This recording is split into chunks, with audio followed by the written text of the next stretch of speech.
We begin with breaking news this morning. An investigation is underway in Madison after a teenager was found shot dead near an apartment complex. News Channel 5's Matthew Torres live outside Forest Park Apartments this morning. A horrible way to start the morning. And Matthew, you've just learned who this victim is. Police have given you an identification. Yeah, Amy, that's right. Metro Police just tweeted minutes ago that the victim killed in this, the teenager found shot dead here at the apartment complex, is 15-year-old Kenneth Jones. Again, a tragic start to the morning, and neighbors now waking up to the scene. And now that the sun is out, we actually have the technical investigations unit out here with some of their gadgets and equipment. And as you can see, one of them is just scoping out the land. Not exactly sure what that equipment is, but they're just going through the area. In fact, it's behind this fence where the teenager was found shot dead. Now, we spoke to a sergeant earlier, and it's with the help of a cell phone that helped police track down the body. You know, with the 911 call, normally someone's telling us where the crime scene is, but this one had to be used by dispatch leading us to the area. It was around 7:30 last night when 911 dispatch were receiving several calls from the area believed to be from the victim, but it was an open line, meaning nobody was answering on the other line. Now, that dispatcher just so happened to keep on the line long enough for the police to get here and track down where the cell phone signal was coming from. In fact, they were on the line long enough to hear the sirens from first responders. Again, we just learned a few minutes ago that the body found is 15-year-old Kenneth Jones, and right now it is still under investigation. A lot of questions remain unanswered this morning as to really what went down. But we were also told that just across the complex, police officers found some shell casings. Not too sure if it's related to the body found here, but talk about a tragic start to the morning.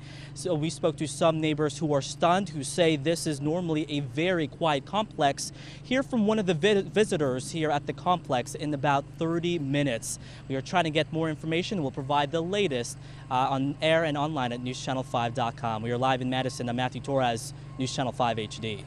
Matthew, thank you. And just in, we've learned a man is facing charges after he was apparently caught driving a Metro Public Library van. We're told an officer started to follow that van after he saw it driving erratically in East Nashville. We're told it eventually hit a curb and the driver jumped out and started running. Didn't get very far and is now facing charges, including DUI. Police believe he stole the van. And one person was rushed to the hospital after a bad crash involving a motorcycle. It happened around 3 this morning on I-40 West near mile marker 207.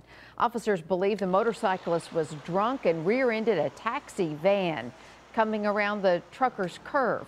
The motorcyclist was taken to the hospital but is expected to be okay. No one in the taxi was hurt. A man is recovering this morning after he stumbled in on a home invasion and was shot multiple times.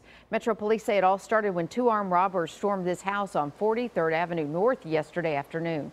They held the homeowner and 2 men who were there working on the house at gunpoint while the intruders ransacked the house. After about 20 minutes, the homeowner's nephew walked in the front door and there was a struggle and he was shot 3 times. Neighbors heard the chaos, called 911 and rushed over to help.